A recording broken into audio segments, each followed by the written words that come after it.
The CEO's spoiled daughter called the black waitress a thief. What the Korean mafia boss did destroyed her world. I was standing under the warm chandelier lights of a private dining room in Bethesda, Maryland, when my name stopped belonging to me. It was 4:39 p.m., the kind of afternoon when women in tailored blazers drift in from Bethesda Row carrying quiet power and expensive patience. I remember because I checked the clock behind the bar right after she said it. She stole it. The room didn't move. It froze. Her finger was inches from my chest, pale, shaking with certainty. Lurline L. Pridgeon, the CEO's daughter, had already decided who I was allowed to be. I didn't scream. I didn't cry. I didn't even step back. Because when you're 22 and barely holding rent together, you learn something early. The fastest way to disappear forever is to look guilty when you're innocent. Behind her, a man stood silent. Black suit, no phone, no reaction. I didn't know his name yet, Alaric Sung, only that everyone else in the room was watching him, not her. I felt it then, not fear of being fired. Fear of being erased. And I understood something terrible in that moment. Whatever happened next wouldn't just change my night. It was going to change who survived this room. Before we begin, please take a moment to support this channel by clicking the like, share, and subscribe button so you can keep enjoying awesome stories like this. Thank you. The crystal bracelet glittered on the white tablecloth between us like evidence at a crime scene. I saw you, Lurline said, her voice climbing an octave designed for witnesses. I saw you pick it up when you cleared my appetizer plate. My hands were still holding her empty champagne flute. I'd been reaching for it when she grabbed my wrist, not hard enough to hurt, but firm enough to stop me from moving. Firm enough to make sure everyone saw. Ma'am, I didn't. Don't lie to me. Her eyes were blue and bright and utterly convinced. I left it right there when I went to the restroom. When I came back, it was gone. You were the only one who touched my table. The private dining room had gone theater quiet. 6 other guests sat frozen mid-conversation, their forks suspended above plates of seared duck and microgreens. The kind of people who paid $400 for dinner and another $200 for the discretion of eating behind closed doors. I'd served them all afternoon, smiled when they didn't look at me, anticipated refills before they noticed their glasses were empty. Existed exactly the way people like them needed me to exist, present but invisible, helpful but forgettable. Now I was neither. I moved your bracelet to the edge of the table, I said, keeping my voice level. When I cleared your plate, it was in the way of the... So you admit you touched it. I moved it 3 inches to the left, ma'am.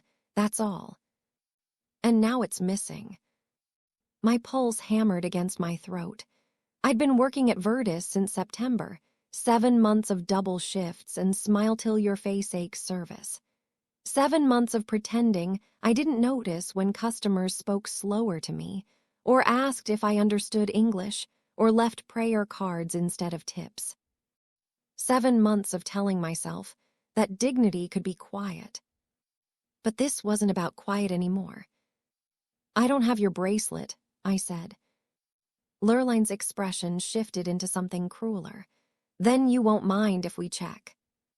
The room seemed to tilt. Check. Your pockets, your apron. She smiled without warmth. If you didn't take it, you have nothing to worry about. I felt my body go cold. It wasn't the accusation itself. It was the trap of it. If I refused, I looked guilty. If I agreed, I'd spend the rest of my life remembering the moment I let someone search me like a criminal for something I didn't do. Either way, I lost. I opened my mouth, not sure what words would come out when I heard it. Footsteps. Slow, deliberate, the kind that didn't ask for space, they claimed it. The man in the black suit moved forward. He'd been standing near the bar since the private party arrived, never sitting, never eating. I'd assumed he was security, maybe a business associate who preferred to observe.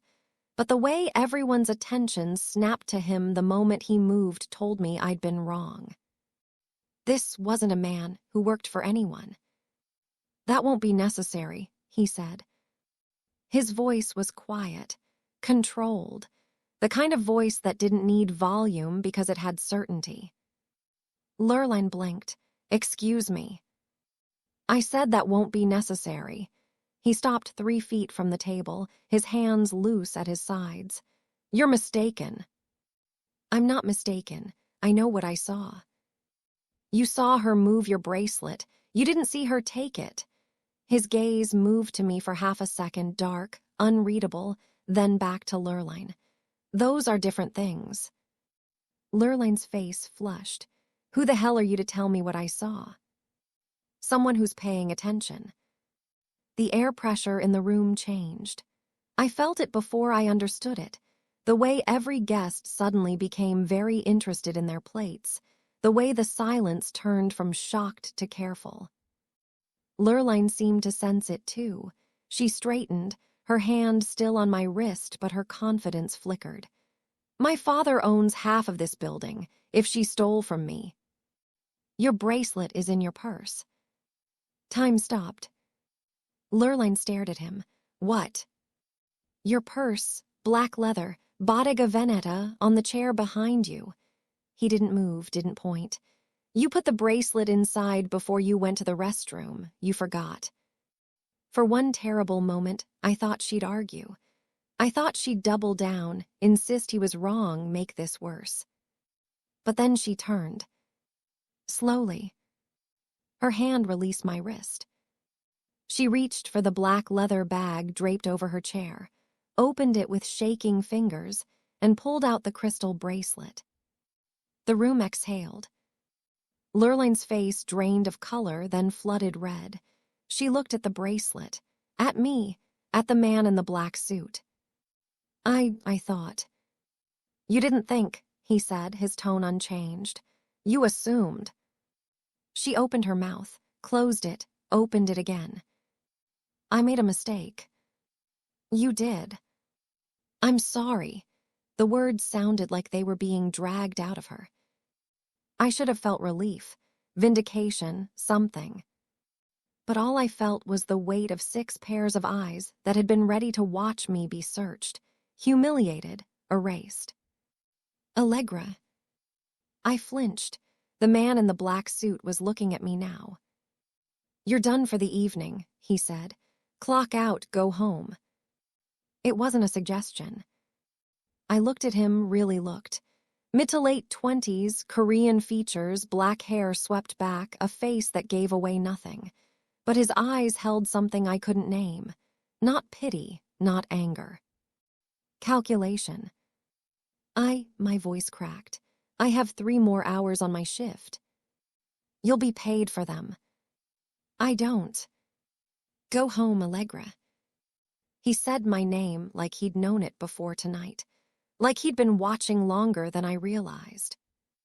I nodded, set down Lurline's empty glass, untied my apron with numb fingers, and walked out of that room, knowing one thing for certain. This wasn't over. It was just beginning. If this moment made you feel something, if you're wondering what a man like Alaric Sung wants with a woman whose world just shattered, subscribe now. This story only gets deeper. I didn't go home. I sat in the staff bathroom for 20 minutes, my back against the cold tile wall, trying to make my hands stop shaking. The fluorescent lights hummed overhead. Someone knocked twice, then left. I should have felt grateful. I should have felt saved. But I kept replaying the moment Lurline's finger had hovered near my chest, and the way the room had gone silent, not to defend me, but to see what would happen next. That silence hadn't been neutral. It had been complicit. I'd survived false accusations before. Not like this, never this public, this calculated, but enough to know the shape of them. When you're black and broke and young, you learn to carry an invisible receipt for your own innocence. You learn to be 2 steps ahead of every assumption, every side-eye, every "I'm not saying you did, but." But tonight was different. Tonight, someone had intervened. I pulled my phone from my pocket. 3 texts from my roommate, Shanice, asking when I'd be home. 1 missed call from my mother. 0 messages from management. That last part worried me. Virtus was the kind of restaurant where scandals got handled before they became scandals. If Lurline had made a scene in the main dining room, someone would have called me into the office by now, apologized for the misunderstanding, reminded me to keep things professional, maybe even sent me home with a gift card as hush money. But the private dining room was different. Those guests paid for privacy, for discretion, for problems to disappear. I wondered if I counted as a problem now. I stood, straightened my vest, and walked back toward the staff corridor. My shift was over, technically, but I needed to clock out properly. Needed to see my manager's face when I walked past. Needed to know if I still had a job tomorrow. The kitchen was winding down for the evening. Line cooks wiped down stations, their voices low and tired. Someone laughed. The sous chef barked an order. Normal. Everything was horribly, suffocatingly normal. I rounded the corner toward the time clock and nearly walked straight into him. Alaric Sung. He was standing near the office hallway, hands in his pockets, expression unreadable, like he'd been waiting. My stomach dropped. "You didn't leave," he said. I needed to clock out. "You could have done that 30 minutes ago." I didn't have an answer for that. Or maybe I did, but it felt too raw to say out loud. I needed to make sure I still existed here. He studied me for a long moment. Up close, he looked younger than I'd thought, maybe 27, 28. But there was something old in the way he held himself. Something that suggested he'd seen the worst of people and stopped being surprised by it. "You're wondering if you'll be fired," he said. It wasn't a question. "I'm wondering if I'll be blamed," I said. "For what?" "For making a scene, for embarrassing a guest, for being in the wrong place when someone decided I was guilty." I felt my jaw tighten. "Pick one." His expression didn't change, but something flickered in his eyes. "You won't be fired." "You don't know that." "I do." The certainty in his voice was unsettling. Like he'd already had conversations I wasn't privy to. Like decisions had been made in rooms I'd never see. "Who are you?" I asked. "Alaric Sung." "That's not what I meant." He tilted his head slightly. "I know." We stood there, 2 feet apart, the sounds of the kitchen fading into white noise behind us. I wanted to walk away. I wanted to demand answers. I wanted to scream at someone, not him, not Lurline, just at the universe that had decided tonight was the night my invisibility would shatter. "Why did you help me?" I said. "Because she was wrong." People are wrong all the time. That doesn't usually stop them. "No," he agreed, "it doesn't." "So why did you?" He was quiet for a beat too long. Then, "Because I was paying attention." That phrase again, the same one he'd used in the dining room. I searched his face for a tell, a crack, anything that would explain what he wanted. But Alaric Sung's face was a locked door, and I didn't have the key. "I need to clock out," I said. "You do." But neither of us moved. "Lurline Pridgeon is the daughter of Martin Pridgeon," he said finally. "CEO of Pridgeon Hospitality Group. They own Virtus. They own 17 other properties along the East Coast. Her father made her VP of Brand Experience last year." My chest went cold. "Why are you telling me this?" Because you need to know what you're dealing with. I'm not dealing with anything.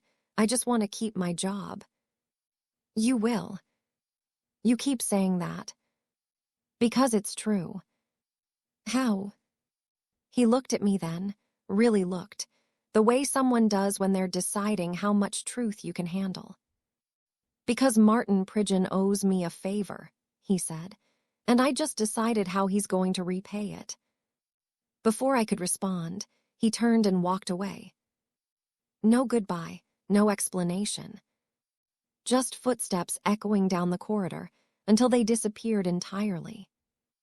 I stood there, alone in the fluorescent hallway, understanding one terrible thing. I wasn't invisible anymore. And I had no idea if that was better or worse. I tried to sleep that night, failed. By 6 a.m., I was sitting at our kitchen table with lukewarm coffee, scrolling through my bank account. $847.32. Rent was due in 11 days. My bus pass needed reloading. Mom's medication cost $90 if insurance approved it, $340 if they didn't. Shanice shuffled out of her room, her braids wrapped in a silk scarf, and squinted at me through the morning light. "You're up early," she said. "Couldn't sleep." "Bad shift." I laughed, sharp, humorless. "You could say that." I told her everything. The accusation, the bracelet, the man in the black suit who'd appeared like some kind of avenging angel and then disappeared just as quickly. Shanice listened, her eyes growing wider with each detail. "Wait," she said when I finished. "Martin Pridgeon's daughter accused you of stealing." "Yeah." "And some random rich guy just defended you." "He wasn't random," I said. "He knew my name, he knew who she was, he knew." I stopped. "He knew too much." "That's some white knight shit." "He's Korean." "You know what I mean." Shanice leaned forward. "Allegra, men like that don't help people for free. What did he want?" "I don't know." "Did he ask for your number?" "No." "Try to take you home?" "No." "Then what?" "Nothing, he just told me to go home, said I wouldn't be fired, walked away." Shanice's expression shifted from concern to suspicion. "That's worse." "How is that worse?" "Because now you owe him, and you don't even know what the bill is yet." Her words sat heavy in my chest. I wanted to argue, wanted to say she was being paranoid, that sometimes people just did the right thing without expecting anything in return. But I'd lived in this city long enough to know better. Nobody saved you for free. At 10 a.m., my phone rang. Unknown number, local area code. I almost didn't answer. "Hello?" "Allegra Fink." "Yes." "This is Diane Cortez, assistant manager at Virtus. Mr. Pridgeon would like to speak with you this afternoon. Are you available at 2 p.m.? My stomach dropped. "Mr. Pridgeon." "Yes, Martin Pridgeon. He'd like to meet with you in his office." "His office at the restaurant." "His office at Pridgeon Hospitality Group headquarters, Bethesda Metro Center, 9th floor. Her voice was pleasant, efficient, entirely neutral. "Can I confirm you'll be there?" I opened my mouth, closed it. "Ms. Fink." "I'll be there," I said. "Excellent. Security will be expecting you at 1:55. Please bring your employee ID." She hung up before I could ask why. I sat on the couch, staring at my phone, my mind racing through every terrible possibility. This was it. This was where they'd fire me quietly, behind closed doors, maybe with a severance check and a non-disclosure agreement. Or worse. What if Lurline had convinced her father I had stolen something? What if this was a trap? I called Virtus directly, asked for my manager, got voicemail. I texted my coworker, Denise. She replied 30 minutes later, heard you had drama yesterday. You okay? I didn't know how to answer that. At 1:30, I put on my only blazer, black, thrifted, slightly too big, and took the metro to Bethesda. The Pridgeon Hospitality Group headquarters was all glass and steel and quiet money. I gave my name to security, waited while they made a call, then got handed a visitor badge and directed to the 9th floor. The elevator ride felt like descending into cold water. The 9th floor was elegant in the way expensive things are elegant, understated, tasteful, designed to make you feel small. A receptionist with perfect posture smiled at me. "Ms. Fink, Mr. Pridgeon is expecting you. Please follow me." We walked down a hallway lined with framed photos, Martin Pridgeon shaking hands with governors, celebrities, business moguls. In every photo, he looked the same, silver-haired, confident, immovable. The receptionist stopped at a large oak door, knocked twice, then opened it. "Ms. Fink," she announced. I stepped inside. The office was huge. Floor-to-ceiling windows overlooked downtown Bethesda, dark wood furniture, leather chairs, a bar cart in the corner. And 2 men. Martin Pridgeon sat behind his desk, older than his photos suggested, but just as commanding. Alaric Sung stood by the window. My breath caught. "Ms. Fink," Martin Pridgeon said, standing. "Please sit. Thank you for coming on short notice." I didn't sit. I looked at Alaric, who met my gaze without expression. "What's going on?" I said.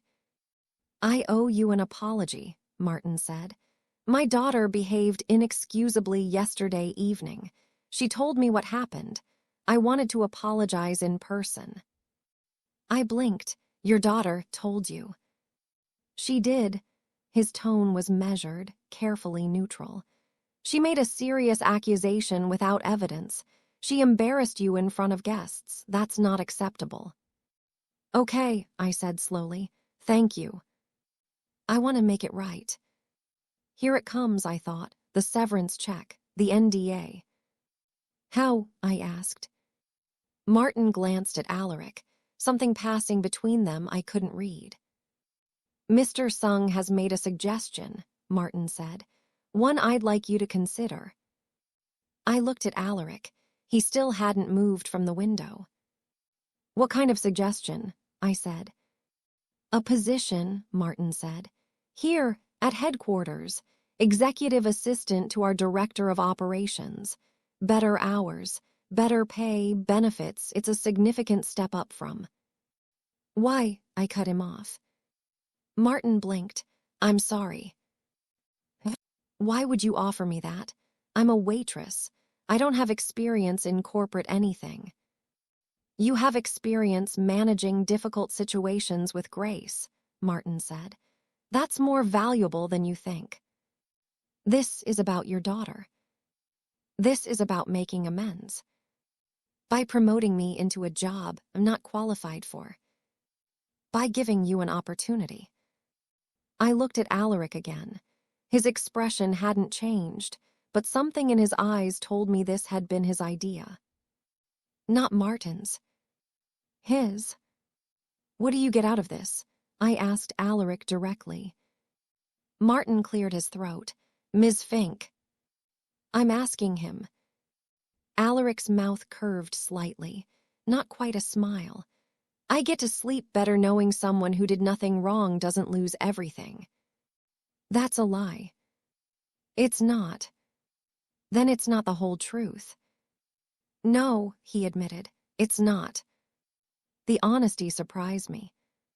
"What's the rest?" I said. He moved away from the window, closer to where I stood. "I don't like bullies. I especially don't like bullies who think their last name makes them untouchable. So this is about putting Lurline in her place. This is about making sure you're not collateral damage." My throat tightened. "I don't need saving." "I know," his voice was quiet, But you deserve better than what happened yesterday, and now you have it. I looked at Martin Pridgeon, at his carefully neutral expression. At Alaric, who was watching me like I was a problem he'd already solved.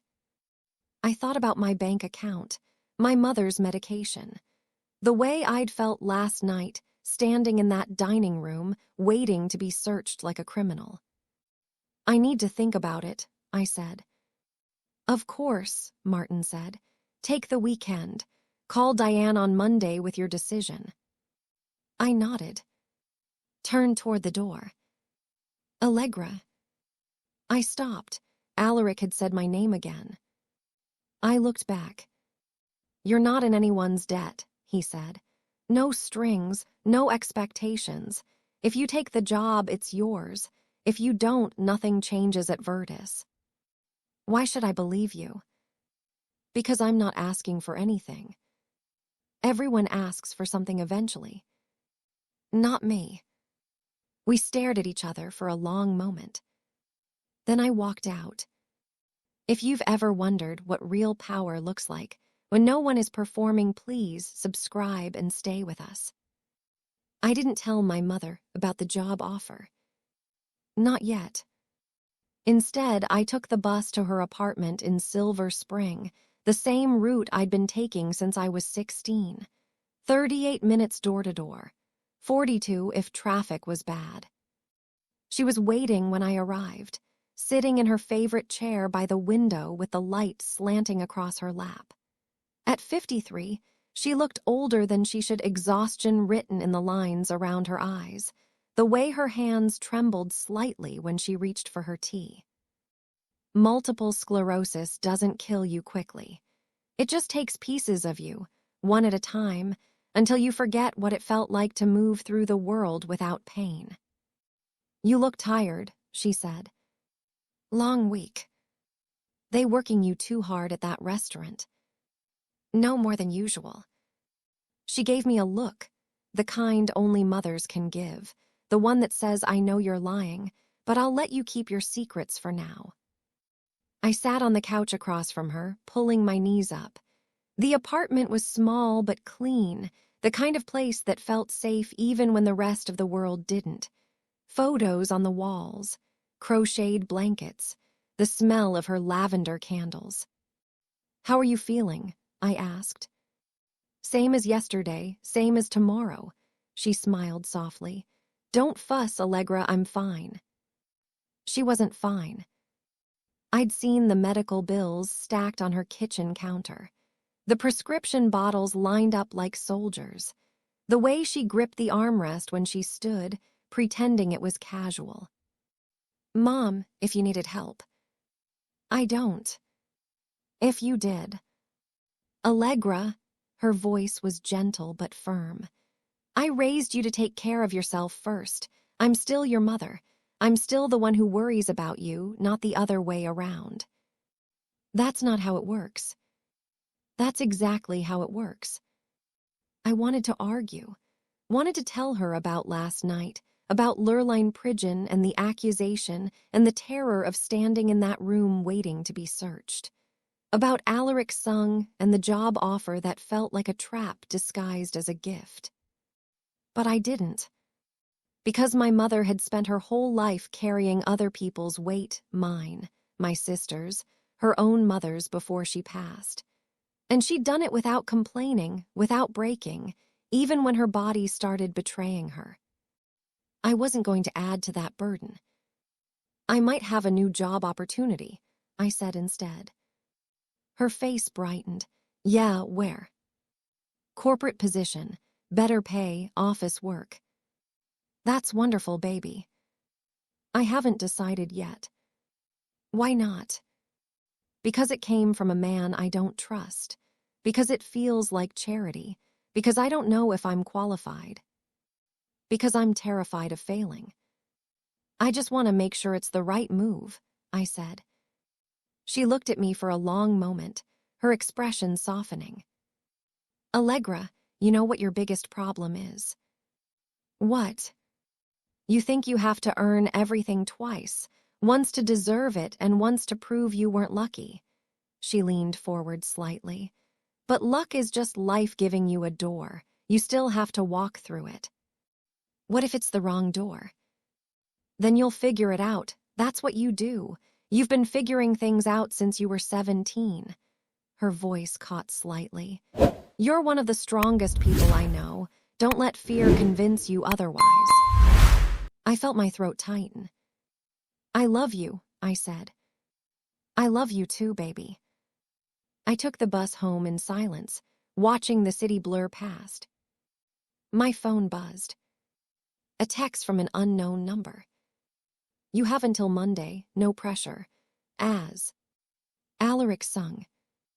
I stared at the message. No pressure felt like the biggest lie of all.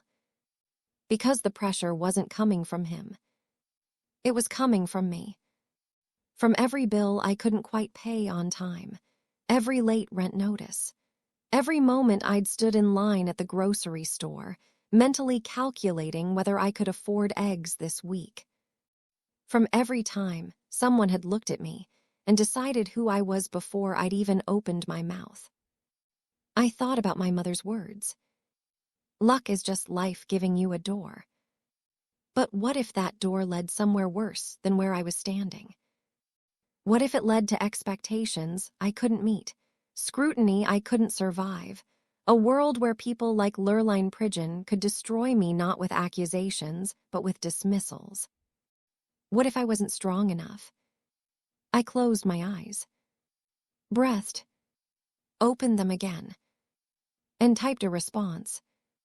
I'll let you know Monday. Monday morning arrived cold and clear. I woke up at 5:30, couldn't fall back asleep, and spent 2 hours staring at my phone. Shanice was right. Men like Alaric sung didn't help people for free. But my mother was right too. Sometimes life gave you a door and you had to decide whether to walk through it. The question was, what would I be walking into? At 8 o'clock, I called Deanne Cortez. Ms. Fink, she said warmly, have you made a decision? I took a breath. I have. 3 hours later, I was sitting in a conference room on the 9th floor of Pridgeon Hospitality Group headquarters, signing paperwork. Employment contract, benefits enrollment, direct deposit forms, NDA. I read the NDA twice. It was standard confidentiality about internal operations, client information, executive communications. Nothing about Lurline, nothing about the incident. Diane Cortez sat across from me, patient and professional. Any questions? She asked. What happened to Lurline? I said. Diane's expression didn't change. I'm not at liberty to discuss personnel matters. That's not an answer. It's the only answer I can give. I signed the document. Congratulations, Diane said, standing. You start Wednesday. Your supervisor will be Jonathan Reeves, Director of Operations. He's looking forward to meeting you. She walked me out, handed me a welcome packet, and shook my hand with the kind of warmth that felt almost genuine. I took the elevator down alone. In the lobby, I stopped. Alaric Sung was standing near the front desk, hands in his pockets, watching me. I walked over. You were waiting for me, I said. I wanted to see if you'd take it. Why? Curiosity. That's a lie. His mouth curved slightly. You're learning. What do you actually want from me, Alaric? He was quiet for a moment, his gaze steady. I want you to stop thinking you need permission to exist in spaces like this, he said finally. You earned this, not because of what happened, because of who you are. You don't know who I am. I know enough.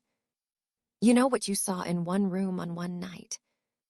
Sometimes that's all you need. I studied him, the expensive suit, the controlled expression, the way he stood like someone who'd spent his whole life navigating rooms where one wrong move could cost everything. What happened to Lurline? I asked again. Nothing public. That's not enough. It's what you'll get. Why? Because some lessons are private. He tilted his head slightly. She won't bother you again, that's all you need to know.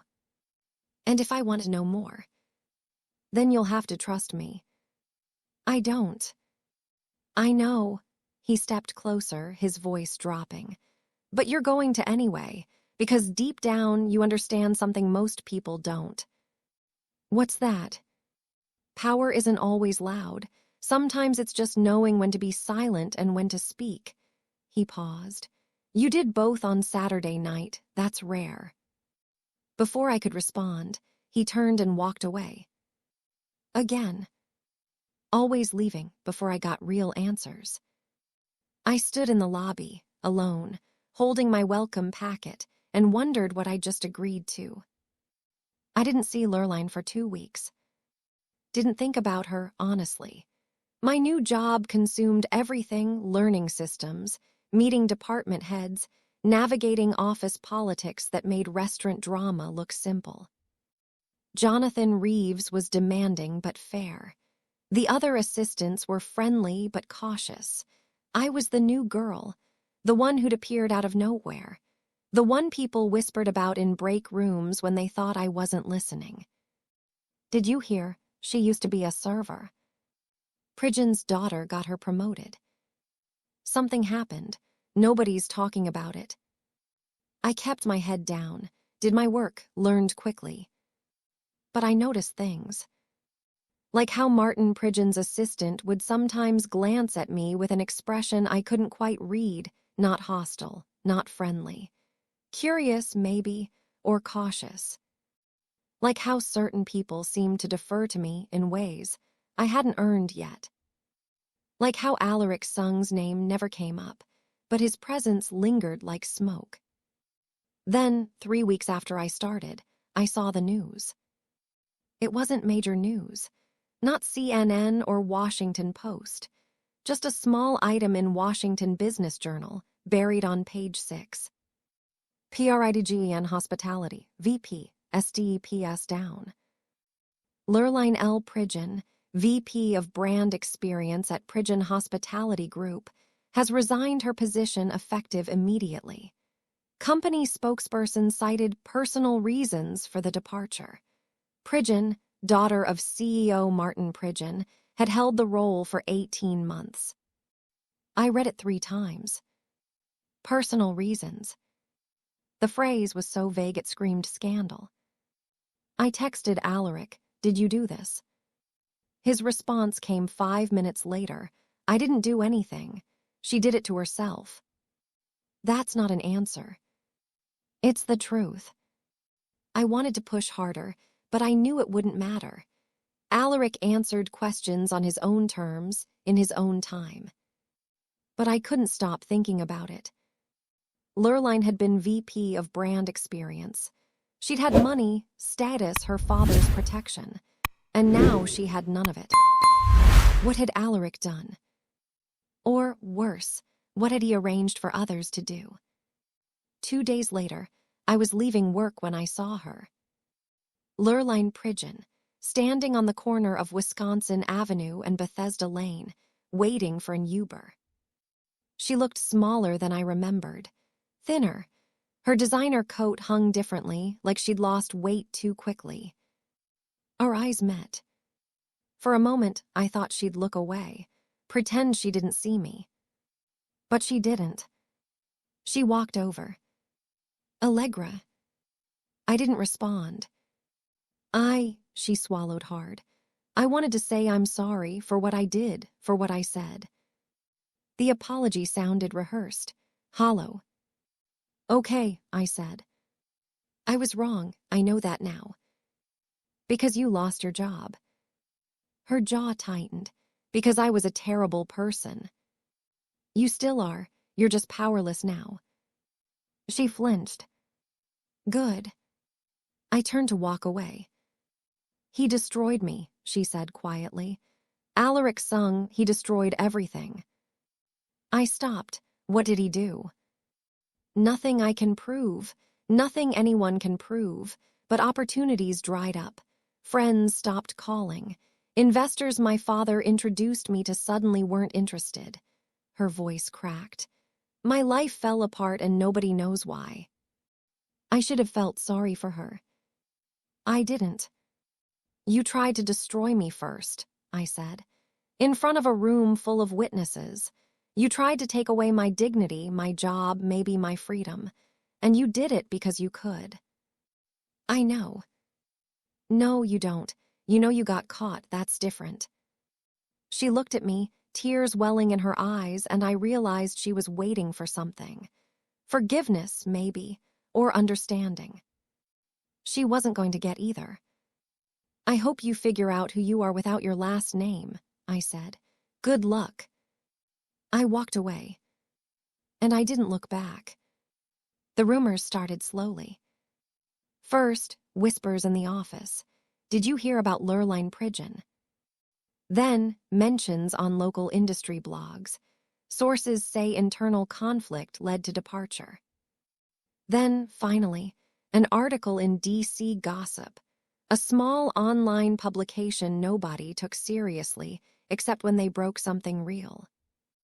The fall of a restaurant heiress, inside Lurline Prison's sudden exit. I read the article at my desk, my stomach twisting. It wasn't detailed, it wasn't damning. But it hinted.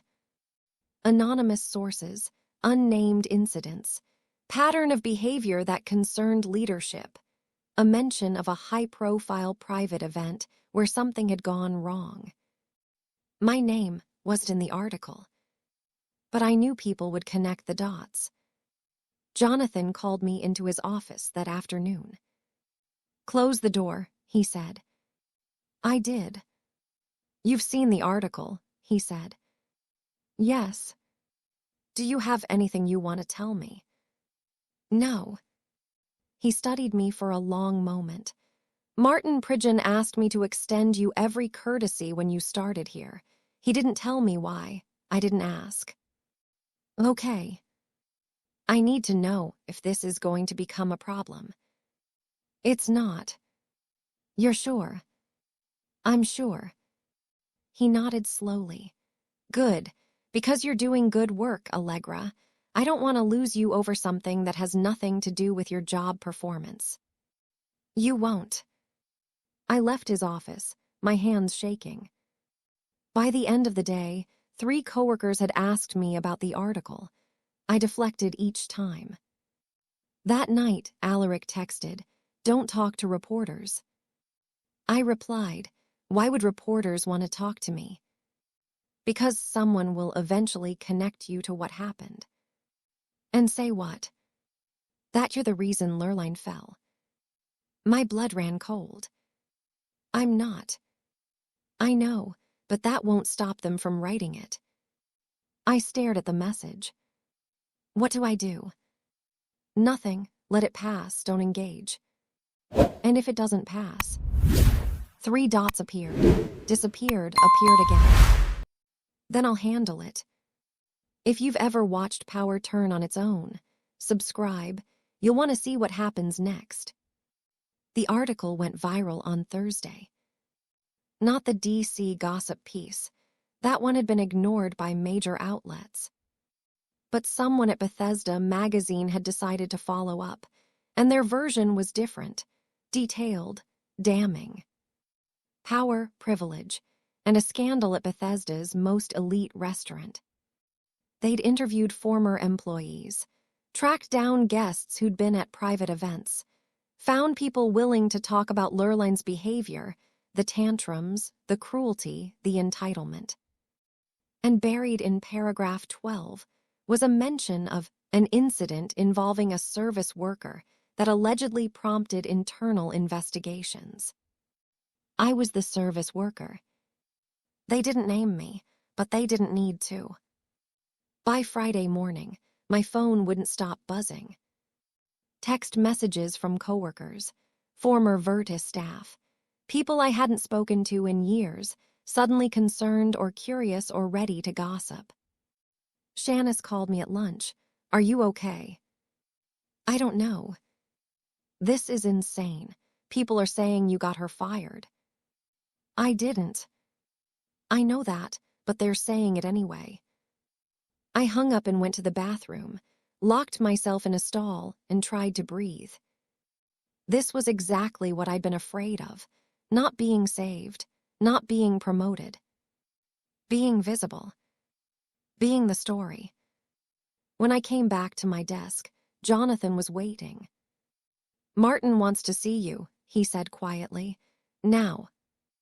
Martin Pridgeon's office felt colder than it had the first time. He stood when I entered, but he didn't smile. "Sit down, Allegra." I sat. "I assume you've seen the article." "Yes." "And?" "It's accurate," I said. "Mostly." He sighed heavily, rubbing his temples. "This is going to get worse before it gets better." "I didn't want this." "I know, neither did I," he looked at me directly. "My daughter made a terrible mistake. I tried to protect her from the consequences. I failed." "You didn't fail. You're her father." "I enabled her." His voice was hard. "For years, and now she's paying the price." "What happens now?" I asked. "Now we weather it. The board is reviewing the situation. Public relations is managing the story. And you," he paused, "you stay quiet, let this blow over." "And if it doesn't?" "It will." "How do you know?" "Because Alaric Sung says it will." The name hung in the air between us. "He's protecting you," Martin said, "more than I ever could." "Why?" "I stopped asking that question weeks ago." He leaned back in his chair. "But I'll tell you something I've learned about Alaric. When he decides someone matters, he doesn't let go, and he doesn't fail." "That's terrifying." "It should be." Martin's expression softened slightly. "But it also means you're safer than you realize." I left his office more confused than when I'd entered. That night, I got a call from an unknown number. "Allegra Fink." "Yes." "This is Rachel Chen from Bethesda Magazine. I'm working on a follow-up to our story about Lurline Pridgeon. I'd love to get your perspective." I hung up. "Block the number."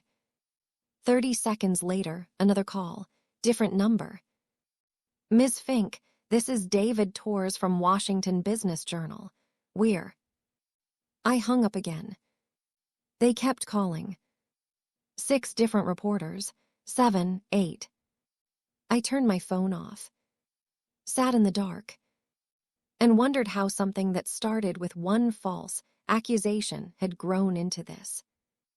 On Saturday, the story broke nationally. Not front page, but CNN mentioned it. Forbes ran a think piece about nepotism in hospitality. Twitter erupted with takes. And somewhere in all of it, someone found my name. Allegra Fink, 22, former Virtus server, now employed at Pridgeon Hospitality Group headquarters. They didn't have my photo, but they had my name. I was no longer invisible. I was exposed. Alaric showed up at my apartment at 8 p.m. I didn't ask how he knew where I lived. "We need to talk," he said. I let him in. He stood in my small living room, looking around, taking in the thrift store furniture, the bills on the counter, the life I'd been trying so hard to stabilize. "This is going to get worse," he said. "I know. Reporters will find you. They'll camp outside. They'll dig into your life." "I know. I can stop it." I looked at him. "How?" "By making them focus on something else." His expression was unreadable. "But it requires you to trust me." "I still don't." "I know." He stepped closer. "But do you trust me more than you trust them?" I thought about the reporters, the phone calls, the way my name was being passed around like currency. "What do you need from me?" I asked. "Nothing, just stay quiet. Let me work." "And then what?" Then this ends. How? You'll see. He turned to leave. Alaric. He stopped. Thank you, I said quietly, for trying. He looked back at me, something unreadable in his eyes. I'm not trying, he said. I'm succeeding. And then he was gone. If this story reminded you of something real, something you lived, subscribe. You're not alone here. The story disappeared in 48 hours. Not slowly, not gradually. Completely. On Monday morning, the national outlets moved on to other scandals. By Tuesday, the local blogs had stopped updating. By Wednesday, my phone was quiet. I didn't know how Alaric had done it. I didn't want to know. But I understood one thing clearly. He'd kept his promise. 3 weeks later, I was sitting in my office when Jonathan stopped by. You have a visitor, he said. Conference room B. I walked down the hall expecting a client, a vendor, someone work-related. Instead, I found Alaric Sung. He was standing by the window, hands in his pockets, the afternoon light cutting across his face. You've been avoiding me, he said without turning around. I've been busy. That's not why. I closed the door behind me. Why are you here? To check on you. I'm fine. Are you? I sat down, suddenly exhausted. I don't know. Some days I am. Some days I feel like I'm waiting for the other shoe to drop. There is no other shoe. You can't promise that. I just did. I looked at him, really looked. At the expensive suit that probably cost more than 3 months of my old rent. At the face that gave away nothing. At the man who'd appeared in my life like a storm and rearranged everything. Why did you help me? I asked. Really? He was quiet for a long time. Then, because I know what it's like to be accused of something you didn't do. To stand in a room full of people who have already decided you're guilty. To understand that your dignity is a luxury someone else can take away. What happened to you? That's a different story. Will you tell me someday? Maybe, he turned to face me, but today isn't about me. Then what's it about? Reminding you that you survived. He stepped closer. You were thrown into a situation you didn't ask for. People tried to destroy you. The world watched, and you're still standing. Barely. Barely is enough. His voice was quiet but firm. You're not invisible anymore, Allegra. You never were. You were just surrounded by people who refused to see you. My throat tightened. What happens now? I asked. Now you decide who you want to be. He tilted his head slightly. The woman who survived this, or the woman who let it define her. That's not fair. It's not, but it's true. We stood there for a moment, the silence stretching between us. I'm not going to thank you, I said. I didn't ask you to. And I'm not going to owe you. You don't. Then why does it feel like I do? Because you're not used to people helping you without wanting something back. His expression softened slightly. Get used to it. Before I could respond, he walked to the door. Alaric. He stopped. If I ever need help again. You won't. He looked back at me, something almost warm in his eyes. Because now you know what you're capable of. He left. And this time, I didn't feel like he was abandoning me. I felt like he was setting me free. 6 months later, I got promoted to associate director. Jonathan retired. They asked me to apply for his position. I said I wasn't ready. But I was. I just needed time. I still took the bus sometimes, even though I could afford a car now. Still visited my mother every weekend. Still remembered what it felt like to stand in that dining room, terrified of being erased. But I wasn't that woman anymore. I was someone different. Someone who'd been tested, who'd survived, who'd learned that dignity wasn't something you earned, it was something you claimed. And sometimes, late at night, I get a text from an unknown number. "How are you?" I always knew who it was. Still standing, I'd reply. "Good," he'd say, and then nothing else. Because Alaric Sung didn't need gratitude or acknowledgement. He just needed to know I was okay. And somehow, that was enough. I never saw Lurline again. Heard she moved to California. Heard she was working in hospitality under a different name. I hoped she figured out who she was without her father's empire. I hoped she learned what I'd learned. That power isn't something you inherit. It's something you earn by surviving the moments when you have none. My mother asked me once if I regretted taking the job. If I regretted everything that happened. I thought about it for a long time. "No," I said finally, "because I'm not invisible anymore." "You were never invisible, baby," she said softly. "You were just surrounded by people who refused to look." She was right.